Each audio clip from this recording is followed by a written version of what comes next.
Subscribe कीजिए channel कुछ नया कुछ हटके को, साथ ही दबाइए बेल आइकन ताकि सबसे पहले लेटेस्ट अपडेट पहुंच सके आपके पास।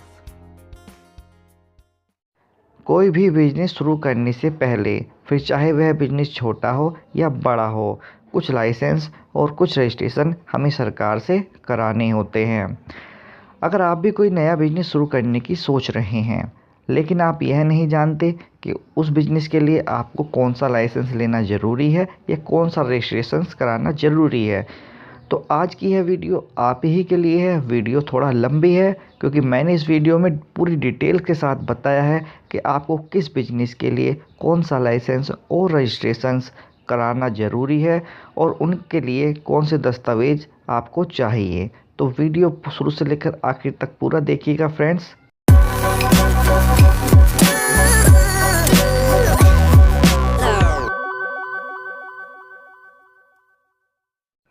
सबसे पहले बात कर लेते हैं मैन्युफैक्चरिंग बिजनेस के बारे में। मैन्युफैक्चरिंग बिजनेस वह होता है जब आप कोई खुद का प्रोडक्ट बनाकर बेचना चाहते हो। तो कुल मिलाकर 11 रजिस्ट्रेशन और लाइसेंस कराने होंगे, जिसकी जानकारी मैं आपको डिटेल में देता हूँ।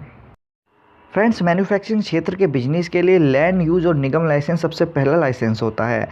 इसकी शर्त यह है कि कोई भी फैक्ट्री सिर्फ इंडस्ट्रियल एरिया या कन्फर्मिंग एरिया में ही लगाई जा सकती है। दिल्ली में DSI IDC, यूपी में UPSI IDC या हरियाणा में HSI IDC के तहत आने वाले इंडस्ट्रियल एसेट्स पार्क या एरिया में फैक्ट्री के लिए मंजूरी इन्हीं अथॉरिटीज से लेनी पड़ेगी। बाकी जगहों के लिए नगर निगम, विकास प्राधिकरण या जिला उद्योग दफ्तर में फैक्ट्री का रजिस्ट्रेशन कराना होगा। किसी भी यूनिट के लिए सबसे पहला लाइसेंस निगम लाइसेंस होता है। इसके लिए आवेदन मैनुअल या ऑनलाइन भी किया जा सकता है। यही आपकी एरिया कैटेगरी और प्रॉपर्टी टैक्स की दर भी तय होती है। अब बात कर लेते हैं लैंड यूज और निगम लाइसेंस के लिए कौन से दस्तावेज आपको चाहिए और कितनी फीस इसमें लगेगी। इस लाइसेंस को लेने के लिए प्लॉट की ओनरशिप या लीज होल्ड का प्रूफ चाहिए, बिल्डिंग या साइन प्लान की मंजूरी की कॉपी, जो मशीन आप लगाएंगे उनकी डिटेल्स और हॉर्स पावर, मैन्युफैक्चरिंग प्रोसेस का खाका इत्यादि। दिल्ली में फ़ीस 2000 रुपये है, अन्य राज्यों में भी लगभग इतनी ही फ़ीस है। यह लाइसेंस हर साल और कुछ राज्यों में 3 साल पर रिन्यू कराना पड़ता है। मैन्युफैक्चरिंग बिजनेस के लिए जो दूसरा लाइसेंस है वह है एनवायरनमेंट कंसेंट और रजिस्ट्रेशन। फैक्ट्री शुरू करने से पहले पर्यावरण विभाग से कंसेंट लेना अनिवार्य है। 3 तरह की कैटेगरी में यह मंजूरी दी जाती है। नंबर 1 कैटेगरी है ग्रीन कैटेगरी, फैक्ट्री से किसी तरह का प्रदूषण नहीं होता। दूसरी कैटेगरी है ऑरेंज कैटेगरी, थोड़ा बहुत प्रदूषण होता है जिसके लिए वाटर या एयर ट्रीटमेंट प्लांट लगाना अनिवार्य है। तीसरी कैटेगरी आती है रेड कैटेगरी, इसमें प्रदूषण वाले उद्योग आते हैं और इन्हें अब कोई भी राज्य मंजूरी नहीं देता है। अब बात करते हैं इस लाइसेंस को लेने के लिए लगने वाली फ़ीस और डॉक्यूमेंट्स की। इस लाइसेंस को लेने के लिए सबसे पहले आपको चाहिए यूनिट का लेआउट प्लान, मैन्युफैक्चरिंग प्रोसेस, निगम लाइसेंस की कॉपी और साइट पोजीशन का प्रूफ। इंडस्ट्री कैटेगरी के हिसाब से यह कंसेंट 1 साल से 5 साल के लिए दिया जाता है। इसकी फ़ीस अलग अलग है। एयर पोल्यूशन कंट्रोल एक्ट के तहत 5 लाख से 1 करोड़ तक के पूंजी निवेश वाली फैक्ट्री के लिए 250 रुपये से 2000 रुपये तक फ़ीस है और वाटर एक्ट के तहत पानी की किलोलीटर खपत के हिसाब से फ़ीस 6500 रुपये तक है। मैन्युफैक्चरिंग बिजनेस के लिए जो तीसरा लाइसेंस है वह है लेबर डिपार्टमेंट का फैक्ट्री लाइसेंस।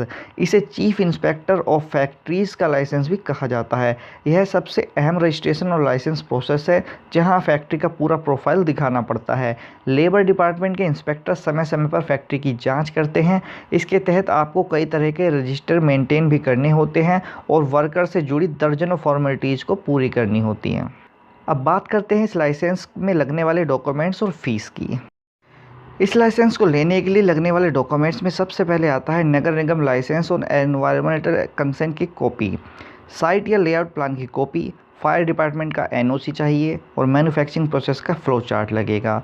कर्मचारियों की संख्या और प्रोफाइल, वेतन आदि का डिटेल्स लगेगा। दस्तावेज की संख्या और फीस हर राज्य में अलग अलग है। इसे स्टेट लेबर डिपार्टमेंट की साइट पर भी देखा जा सकता है। मैन्युफैक्चरिंग क्षेत्र के बिजनेस के लिए जो चौथा लाइसेंस है उसे हम बोलते हैं एम्प्लॉयमेंट स्टेट इंश्योरेंस। अगर आपकी फैक्ट्री में 10 से ज़्यादा कर्मचारी काम करते हैं तो आपको एम्प्लॉय स्टेट इंश्योरेंस कवर लेना पड़ेगा। इसके तहत सिर्फ वही कर्मचारी आएंगे जिनकी मंथली सैलरी 15,000 रुपये से कम है। दुकान हो, होटल हो या रेस्टोरेंट या मॉल, प्राइवेट मेडिकल या एजुकेशनल संस्थानों के लिए 20 से ज़्यादा कर्मचारियों का यह कवर लेना होगा।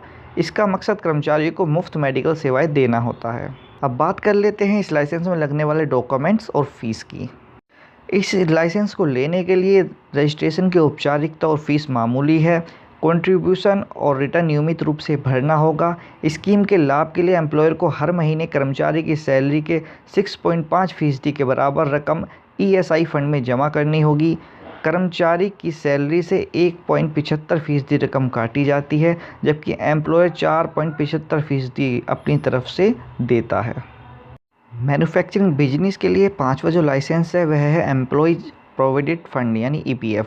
20 से ज़्यादा कर्मचारियों वाले एम्प्लॉयर को प्रोविडेंट फंड में रजिस्ट्रेशन लेना अनिवार्य है। हालांकि इसमें कम कर्मचारी संख्या वाले एम्प्लॉय चाहे तो स्वैच्छिक रूप से रजिस्ट्रेशन ले भी सकते हैं। इसका मकसद कर्मचारी के लिए भविष्य निधि इकट्ठा करना होता है, जिसका लाभ वह रिटायरमेंट या इमरजेंसी ज़रूरत पर उठा सकता है। मैन्युफैक्चरिंग क्षेत्र के बिजनेस के लिए जो नंबर 6 पर लाइसेंस है उसका नाम है MSME रजिस्ट्रेशन। अगर आपने प्लांट और मशीनरी में 25 लाख रुपए तक निवेश किया है तो आप माइक्रो इंडस्ट्रीज़ के तहत आएंगे। 25 लाख से 5 करोड़ तक निवेश किया है तो स्मॉल, और 5 से 10 करोड़ के बीच लागत आई है तो मीडियम एंटरप्राइजेस कहलाएंगे। MSME एक्ट 2006 के तहत इन इकाइयों को राज्य के डिपार्टमेंट ऑफ इंडस्ट्रीज में MSME रजिस्ट्रेशन कराकर सर्टिफिकेट लेना जरूरी है। यह सर्टिफिकेट इतना अहम है कि इसके बगैर आप लघु उद्योगों को मिलने वाले ज़्यादातर सरकारी लाभ से वंचित रह जाएंगे। नेशनल स्मॉल स्केल इंडस्ट्रीज और वित्तीय संस्थानों की स्कीम से जुड़ने के लिए भी आपको MSME रजिस्ट्रेशन कराना अनिवार्य है। मैन्युफैक्चरिंग क्षेत्र के बिजनेस के लिए नंबर 7 पर आता है वैट रजिस्ट्रेशन लाइसेंस। जब आप कोई सामान बनाएंगे तो जाहिर है उसे बेचेंगे भी। अगर आपकी सेल्स 20 लाख से ऊपर, दिल्ली में के बात कर रहा हूँ, या 10 लाख रुपए से ऊपर दूसरे राज्यों में सालाना से ज़्यादा है तो संबंधित राज्य में वैट रजिस्ट्रेशन कराना होगा। वैट विभाग किसी राज्य में सेल्स टैक्स डिपार्टमेंट तो किसी में कमर्शियल टैक्स डिपार्टमेंट के नाम से जाना जाता है। अगर आप टैक्स फ्री चीज़ बनाते हैं तो आपको वैट रजिस्ट्रेशन की ज़रूरत नहीं है, लेकिन अगर आपका माल राज्य से बाहर जाता है तो आपको 1 रुपये की सेल्स पर भी वैट रजिस्ट्रेशन कराना अनिवार्य है, चाहे आपका टर्नओवर कितना भी हो। ऐसे में आपको वैट विभाग में ही केंद्रीय बिक्री कर CST के तहत भी रजिस्ट्रेशन लेना होगा। हालांकि दोस्तों मैं यहाँ आपको बता दूँ वैट टैक्स जो है ख़त्म हो चुका है क्योंकि GST आ चुकी है। अब बात कर लेते हैं इस लाइसेंस को लेने के लिए लगने वाले डॉक्यूमेंट्स और फीस की। चूँकि वैट टैक्स अब ख़त्म हो चुका है तो GST में का आपको रजिस्ट्रेशन कराना होगा। इसके लिए मैं आपको बता देता हूँ इसमें क्या लगेगा। पैन कार्ड की कॉपी, आवेदक का ID प्रूफ, ओनरशिप का प्रूफ, पार्टनरशिप डीड अगर आप फर्म पार्टनरशिप में है तो, कंपनी, सोसाइटी या ट्रस्ट पर होने वाले संबंधित विभागों का रजिस्ट्रेशन सर्टिफिकेट, 500 रुपये फीस वाले एप्लीकेशन फॉर्म के साथ 1 लाख रुपए का सिक्योरिटी बॉन्ड भी भरना होगा। लेकिन सिक्योरिटी की रकम कुछ खास दस्तावेजों की कॉपी जमा करने पर 50,000 रुपये तक कम हो सकती है। मैन्युफैक्चरिंग बिजनेस के लिए नंबर 8 पर लाइसेंस है एक्साइज ड्यूटी रजिस्ट्रेशन। अगर आपकी फैक्ट्री का टर्नओवर 1.5 करोड़ रुपए सालाना से कम है तो आप एक्साइज ड्यूटी से मुक्त हैं, लेकिन इससे ज़्यादा टर्नओवर पर कमिश्नर एक्साइज और सेंट्रल एक्साइज डिपार्टमेंट के जोनल ऑफिस में रजिस्ट्रेशन कराकर ड्यूटी चुकानी होगी और रिटर्न भी भरना होगा। मैन्युफैक्चरिंग क्षेत्र के बिजनेस के लिए नंबर 9 पर जो रजिस्ट्रेशन है वह है पैकेज्ड कमोडिटी और वेट्स एंड मेजर्स का। अगर आप कोई पैक होने वाली कमोडिटी बनाते हैं जिसके वजन से ग्राहक का सरोकार है तो आपको पैकेज्ड कमोडिटी एक्ट के तहत राज्य के कंज्यूमर अफेयर्स डिपार्टमेंट के कुछ मानकों का पालन करना होगा। अगर आप माप तौल से जुड़ी चीज़ें बनाते हैं तो वेट्स एंड मेजर्स एक्ट के तहत रजिस्ट्रेशन अनिवार्य होगा। मैन्युफैक्चरिंग बिजनेस के लिए नंबर 10 पर आता है BIS रजिस्ट्रेशन। अगर आपके उत्पाद सेफ्टी, सिक्योरिटी, प्रोसेस वैल्यू या मानकों पर खरे उतरने की अनिवार्यता वाली कैटेगरी में आते हैं तो आपको ब्यूरो ऑफ इंडियन स्टैंडर्ड्स में भी रजिस्ट्रेशन कराना होगा और ज़रूरी लाइसेंस लेने होंगे। नंबर 11 पर है फूड सेफ्टी रजिस्ट्रेशन और लाइसेंस।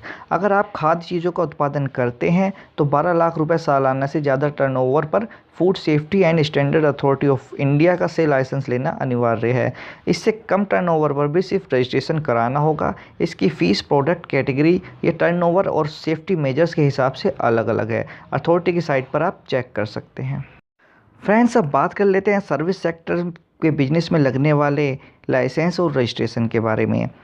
अगर आप चीज़ों के उत्पादन की बजाय सेवा देने का बिजनेस में करते हैं, मसलन IT, VPO, call centre, tour and travels, hotel, bar, beauty parlour, catering, courier, logistics, telecom से जुड़ी सेवाएं और आपका टर्नओवर 10 लाख से ज़्यादा है तो आपको सर्विस टैक्स डिपार्टमेंट में रजिस्ट्रेशन कराना होगा। अलग अलग सर्विसेज के लिए आपको कई दूसरे विभागों में रजिस्ट्रेशन और लाइसेंस भी लेने पड़ सकते हैं।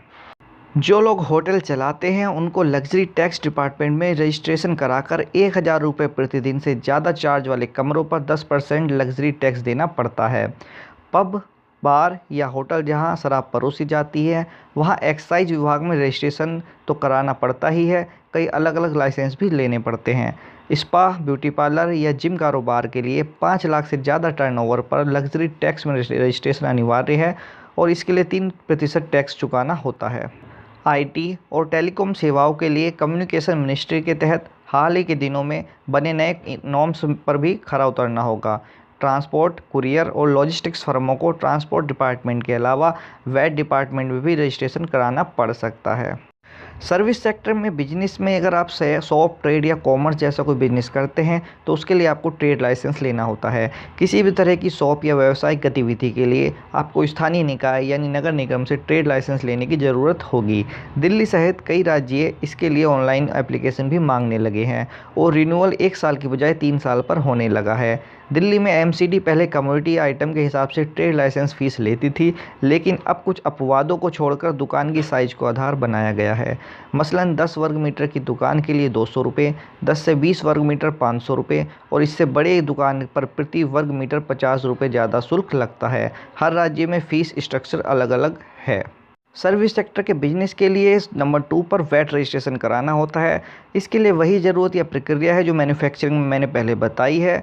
मूलतः वैट कॉमर्शियल या ट्रेडिंग एक्टिविटीज़ पर ही लागू होता है, लेकिन अब वैट ख़त्म कर दिया गया है, इसकी जगह जीएसटी आ गया है, तो आपको जीएसटी में रजिस्ट्रेशन कराना होगा।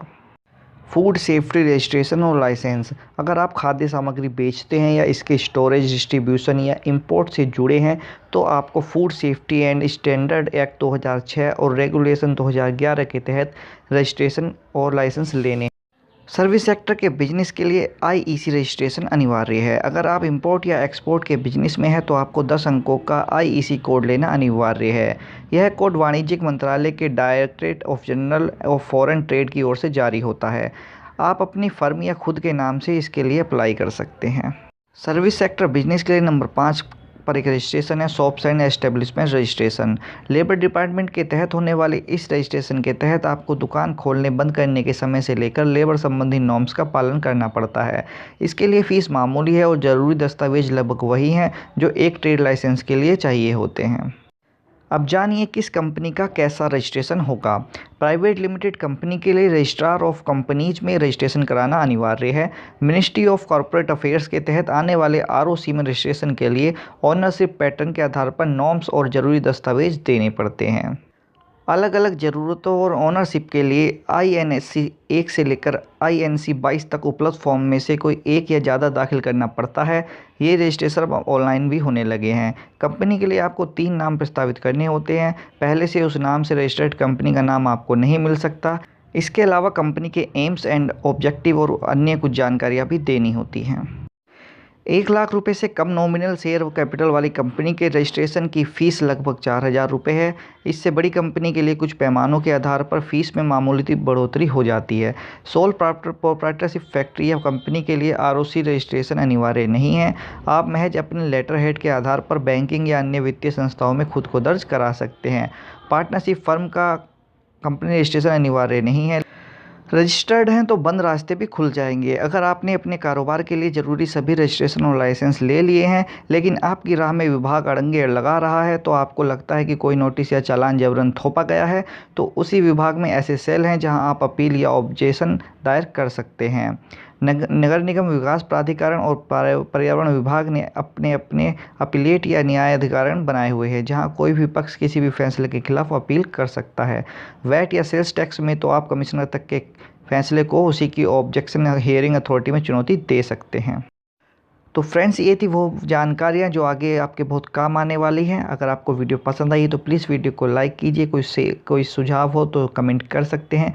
चैनल को भी सब्सक्राइब जरूर कर लीजिएगा। धन्यवाद।